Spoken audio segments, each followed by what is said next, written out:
Hello everyone, সবাই কেমন আছো? আজ অনেক দিন পর একটা ব্লগ বানাচ্ছি।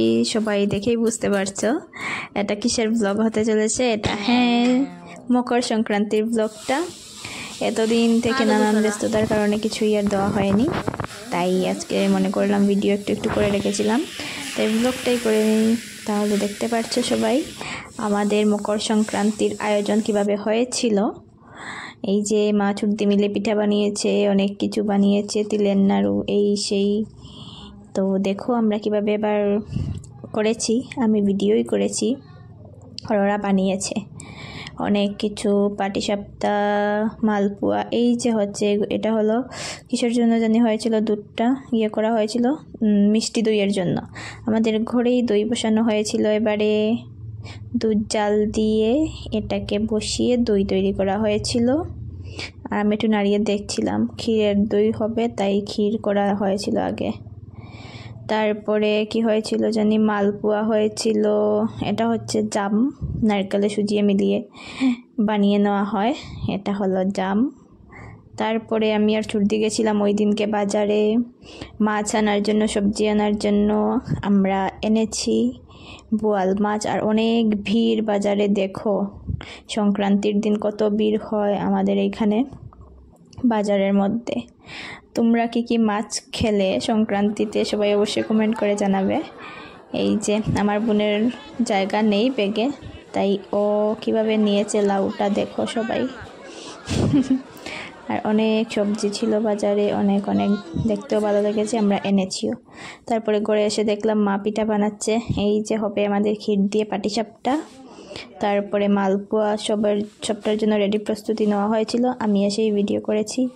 এই যে মা বানিয়েছে পাটিসাপটা, তারপরে আরও অনেক কিছু বানাবে। তোমরা কি বানালে সংক্রান্তিতে কমেন্ট করে জানি। অনেক দিন পর ভিডিও করছি, ভয়েস ওভার দিচ্ছি, কেমন হচ্ছে সবাই একটু জানাবে তো। আমার মনে হচ্ছে আমি ভিডিও করাই ভুলে গেছি, কিছুই করছি না, কত দিন হয়ে গেল। এই দেখো আমার মা কীভাবে সুন্দর করে পাটিসাপটা বানায়। আমি মার নখের আগায়ও যাব না, কারণ আমি কিছুই পারি না। আমি ভিডিও করতে পারি, খেতে পারি, এগুলোই, কিছু বানাতে পারি না।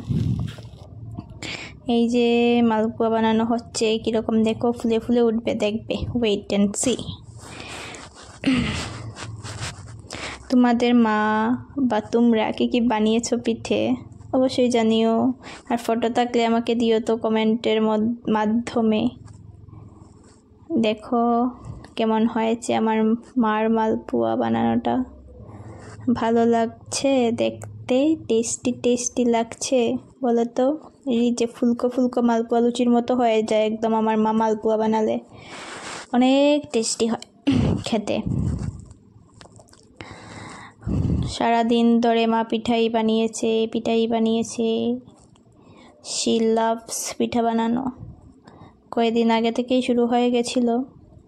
আর সংক্রান্তির দিন তো আর বলেই লাভ নেই, আমি শুধু এই পিঠেগুলোই নিয়েছিলাম। আর ওই দিনের চাঁদ মামা দেখো, পূর্ণিমার রাত ছিল কি সুন্দর। তারপরে মালপোয়াই যে পাটিসাপটা সাজিয়ে ফটো উঠিয়েছি।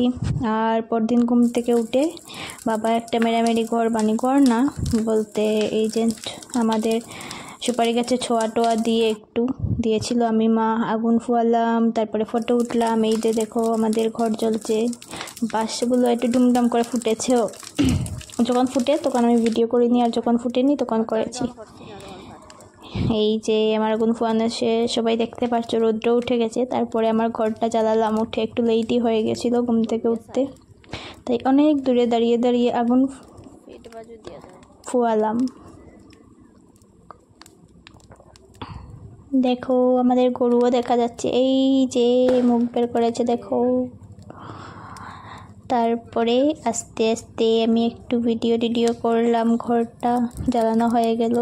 ঠান্ডার মধ্যে দাঁড়িয়ে দাঁড়িয়ে, রৌদে আগুনে সব একসাথে মিলে একাকার হয়ে গেছে। তারপরে ঘরে আসলাম, দেখলাম এদিকে দুধ পুলি হচ্ছে, তাই একটু ভিডিও করে নিলাম। এই যে আমাদের দুধ পুলি বানিয়েছে আমার ছুটি, কেমন হয়েছে দেখতে বলবে, আমার দেখেই লোভ লাগছিল। এগুলো হয়েছিল আমাদের ঠাকুরের জন্য, স্নান টান করে এসে বানানো হয়েছিল। তারপরে ছুটিগুলো ঠাকুরকে দেবে বলেছিল। দিয়েও ছিল, আমরা পরে খেয়েছি। এই যে দেখো লুকগুলা, অনেক টেস্টি লাগছে না দেখতে বলে তো।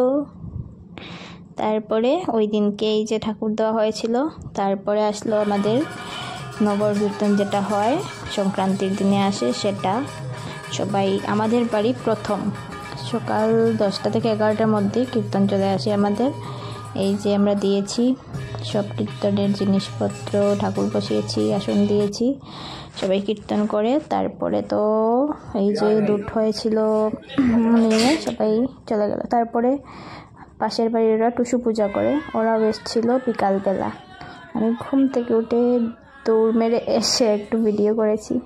আমার ভালো লাগে ভিডিও করতে, অনেক দিন ধরে কিছুই আর বানিয়ে দিই না, রেখেছি সব, আস্তে আস্তে দেবো। এই তো করা গান গাইছিল বসে বসে আমাদের বাড়িতে এসে।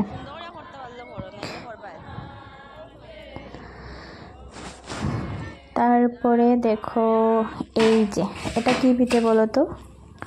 আমাদের তো বলা হয় ভাপা পিঠে। মা এটাও ট্রাই করলো এবার, দেখো কিভাবে বানাচ্ছে। চুলার মধ্যে জলের উপরে বসিয়ে মাঝখানে কি দিয়েছে, গুড় টুড় হবে, নারকেল টারকেল দিয়ে এই যে বানানো হচ্ছে ভাপের পিঠে। দেখো আমাদের পিঠে চুলার মধ্যে, আর আমার মেয়েও বসে বসে দেখছে। এই যে রেডি আমাদের পিঠে। আর এইগুলো হচ্ছে মা একটা কাণ্ড করেছিল, ক্ষীর বানাবে গুড় দিয়ে ভেবেছিল, আর দুধটা ফেটে পনির হয়ে গেছিলো। তারপরে আমি বুদ্ধি দিয়েছিলাম এগুলো দিয়ে রসমালাই বানিয়ে নাও। তারপরে এই যে আমাদের রসমালাই রেডি। থ্যাংক ইউ সবাইকে ভিডিওটা লাস্ট অবধি দেখার জন্য। আমার ভিডিওটা ভালো লাগলে অবশ্যই লাইক, কমেন্ট আর চ্যানেলটা সাবস্ক্রাইব করে নেবে। Tata, by.